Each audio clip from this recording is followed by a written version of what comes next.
বাংলাদেশিদের জন্য উন্নত চিকিৎসার অন্যতম গন্তব্য এখন চীনের ইউনান প্রদেশ। গত 6 মাসে ইউনানের রাজধানী কুনমিং থেকে চিকিৎসা নিয়ে এসেছেন প্রায় 70 জন বাংলাদেশি। সেবার মান নিয়ে সন্তুষ্টির কথাও জানাচ্ছেন তারা। তবে ভাষাগত প্রতিবন্ধকতা সহ কিছু চ্যালেঞ্জও রয়েছে এই যাত্রায়। এসব বাধা দূর করতে উদ্যোগী হয়েছে দেশটি। চীন থেকে ফিরে আরও জানাচ্ছেন মারুফা রহমান। চীনের ইউনান প্রদেশের রাজধানী কুনমিং, যেখানে নিয়মিত যাচ্ছেন বাংলাদেশি রোগীরা। উন্নত চিকিৎসা, তুলনামূলক কম খরচ এবং আন্তর্জাতিক মানের সেবা, এসব কারণে এই শহর হয়ে উঠছে চিকিৎসার নতুন গন্তব্য।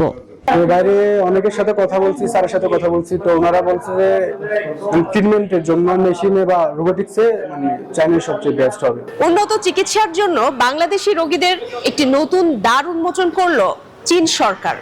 বাংলাদেশ থেকে খুব কাছেই ইউনান প্রদেশের কুনমিং শহরে বাংলাদেশিরা সহজেই এখন বিকল্প চিকিৎসা নেওয়ার জন্য আসতে পারবেন এবং সুচিকিৎসা নিয়ে সহজেই ফিরে যেতে পারবেন। কূটনৈতিক সম্পর্কের 50 বছর উপলক্ষে বাংলাদেশিদের জন্য এই সেবা উন্মুক্ত করেছে চীন।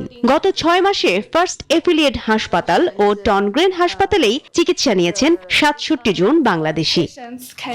বান্ডেল থাকলে প্রতি সেনমানিতে টাকা বাঁচবে। বিকাশ সেনমানি বান্ডেল কিনে জিতুন প্রতি লেনদেনে।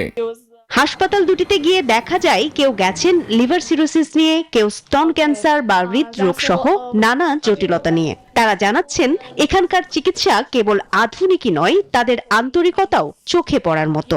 শাহ আলম সাহেব সবচেয়ে বড় ডাক্তার, উনি বলছে যে আমরা সার্জারি করে দেখবো জুনার প্রবলেমটা কি। এটা কি কেউ করবে? একটা বাচ্চার আমি রোগ দেখলাম আগে সার্জারি করবো, পরে আমরা ডিসিশন করলাম না, এটা তো সম্ভব না, আমরা কেন রোগ না দেখে আগে সার্জারি করবো।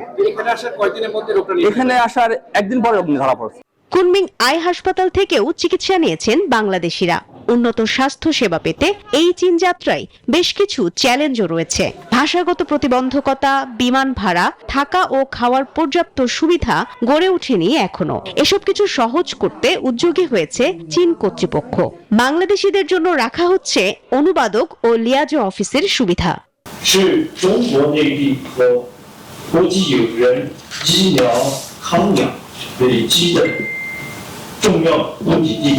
যদি কোনো বাংলাদেশি পেশেন্ট আসে, যখন তারা যদি ইংলিশ না পারে, কোনো বাংলাদেশি পেশেন্ট বাংলা থেকে হচ্ছে গিয়ে ইংলিশ অথবা বাংলা থেকে চাইনিজ ডিরেক্টলি ট্রান্সলেট করার জন্য হচ্ছে গিয়ে এখানে তারা তখন ওই ব্যবস্থা করে যারা আর কি চাইনিজ বলতে পারে।